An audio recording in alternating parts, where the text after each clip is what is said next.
সেই মানুহজন যিজন মানুহে আপোনালোকে অসমক যে তেওঁ বচাম বুলি কৈ আছে মুছলমানক গালি পাৰিলে অসমবাসী যাব নেকি মুছলমানক বা মুছলমানৰ বিৰুদ্ধে হিমন্ত বিশ্ব শৰ্মা কি কাৰ্যসূচী ল'লে আজিৰ তাৰিখলৈকে যে আমাৰ মূল কথাটো আছে যে বহিৰাগত যিবিলাক আহিছে বহিৰাগত মুছলমান বিদেশীয়ে হওক বা হিন্দু বিদেশী হওক যিবিলাক আমি বাংলাদেশী বুলি কৈছোঁ তেওঁলোকক খেদাৰ কাৰণে আমাৰ যিটো জাতীয় স্বপ্ন সেইটো আছিলে এনআৰচিত যিসকল আচলতে বহিৰাগত বাংলাদেশী চিনাক্ত হৈছিলে সেইবিলাক বিতৰণৰ কাৰণে হিমন্ত বিশ্ব শৰ্মাই কি কাম কৰিলে সেইটো কওকচোন আপোনালোকে অসমৰ ৰাইজে সেই প্ৰশ্নটো মনলৈ আনক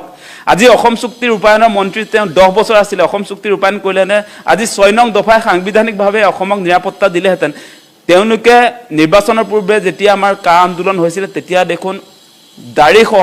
দাড়ি কমা সহিতে অসম চুক্তিৰ উচ্চস্তৰীয় প্ৰতিবেদনে যি কথা ক'ব যি লিখিব সেই দাড়ি কমা সহিতে ৰূপায়ণ কৰিম বুলি কৈছিলে বিজেপিৰ ফালৰ পৰা এতিয়াতো ডাষ্টবিনত পেলাই থৈ দিলে প্ৰতিবেদন উচ্চস্ত মই যদি কওঁ এই গোটেই যেহেতু এই গোটেই প্ৰেক্ষাপটটো আমি মুখ্যমন্ত্ৰীৰ এই পিছৰ পৰ্যায়খিনিলৈকে যোৱা নাই এই গোটেই প্ৰেক্ষাপটটো অসমীয়া মিয়া যিটো সময়ত আলফাই যিটো বহিৰাগতৰ মানুহক আচলতে গুলিয়াই মাৰিছিল বা বহু আমি এনেকুৱা ধৰণৰ ছবি আমি দেখিবলৈ পাইছিলোঁ কি আলফাই আজি ডেটত সফল কৰিব নোৱাৰিলে আজি এই যিকেইটা সংগঠন বৰ্তমান মুহূৰ্তত এই সংগ্ৰামখনত বৰ্তমান মুহূৰ্তত অৱতীৰ্ণ হৈছে বা বিৰোধী পক্ষই বা আজি মিয়া ফালৰ পৰা গোটেই বিষয়খিনি ইতিমধ্যে বিধায়কসকলেও আজি মুকলিকৈ তেখেতলোকে ক'বলৈ আৰম্ভ কৰিছে এই গোটেই প্ৰেক্ষাপটটো এনেকৈ যদি হৈ থাকে বা এনেকুৱা ধৰণৰ এটা পৰিৱেশটো যদি বেয়ালৈ গুচি যায় মই আপোনাৰ এই গোটেই স্পেচিফিক এই বিষয়টোৰ সন্দৰ্ভত আপুনি অসমবাসীক আপোনাৰ দৃষ্টিভংগীটো আপুনি কি হোৱাটো বিচাৰে বা অসমবাসীলৈ আপোনাৰ ফালৰ পৰা কি বাৰ্তা থাকিব মানে গোটেই বিষয়টোত হিমন্ত বিশ্ব শৰ্মাই সাম্প্ৰদায়িক ৰহণ সানি এতিয়া তেওঁ আচলতে হিন্দু মুছলমান কৰি মিয়াক 1 নম্বৰ শত্ৰু হিচাপে চিনাক্ত কৰি গালিহে পাৰি আছে তেওঁ কিন্তু গালি পাৰি থাকিলেতো মুছলমানবিলাক তেওঁলোক য'ৰ পৰা আহিছিল তালৈতো গুচি নাযায় আজি তেওঁলোকক অসমৰ পৰা বাহিৰ কৰি দিব পাৰিব নেকি সেই দম হিমন্ত বিশ্ব শৰ্মাৰ আছে নেকি তেওঁ বিধানসভাত যে চিঞৰি কথা কৈ আছে মানে এতিয়া যিসকল আমাৰ ইয়াত মিয়া জনগোষ্ঠীৰ লোক অসমত বসবাস কৰি আছে প্ৰতিগৰাকীতো আপোনাৰ বিদেশী নহয় তেওঁলোকৰ চাগে বহুতৰে এনআৰচিত তেওঁলোকৰ খচৰাত নাম আছে গতিকে এই বিষয়টো ৰাজনৈতিকভাৱে আমি সমাধান কৰিব লাগিব সেইকাৰণে কৈছিলোঁ যে ৰাষ্ট্ৰীয় নাগৰিকপঞ্জীৰ জৰিয়তেহে আপোনাৰ বিদেশী কোন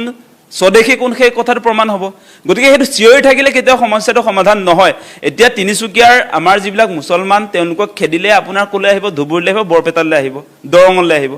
গতিকে তেওঁলোকৰ যিবিলাক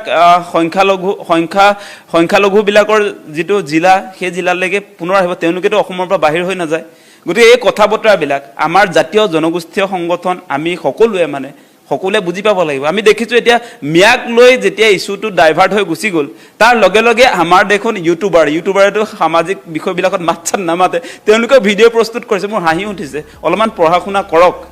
যে আমাৰ ডাইভাৰ্চিটিটোৰ বিষয়ে জানক বৈচিত্ৰ্যটো অসমৰ বৈচিত্ৰতাৰ ওপৰত আপুনি জানিব লাগিব প্ৰতিটো জাতি জনগোষ্ঠীৰ বিষয়ে আপুনি জানিব লাগিব আৰু প্ৰেক্টিকেল সলিউশ্যন কোনটো সেইটো জানিব লাগিব আপোনাক কৈছোঁ যে অসমৰ পৰা বাহিৰ কৰিব নোৱাৰি এই মুহূৰ্তত যিহেতু সাংবিধানিক সেফগাৰ্ড আছে তেওঁলোকৰ যদি তেওঁলোক ভাৰতীয় নাগৰিক তেতিয়াহ'লে ভাৰতৰ পৰা আমি বাহিৰ কৰি দিব নোৱাৰোঁ অসমৰ নাগৰিকজনক অসমৰ পৰা আমি বাহিৰ কৰি দিব নোৱাৰোঁ খালি আমি এখন জিলাৰ পৰা আমি শিৱসাগৰৰ পৰা গুৱাহাটী বা আমাৰ কি হৈছে বৰপেটা ধুবুৰীলৈ তেওঁলোকক আনিব পাৰিম সেইখিনিতোতো আমাৰ অসমীয়া মানুহৰ দপদপনি আছিলে আগতে আজি কোচ ৰাজবংশীসকল আজি কোচ ৰজা ক'ৰ আছিলে হয়নে নামনি অসমততো আমাৰ ট্ৰাইবেল মানুহৰ আজি BTC যে আছে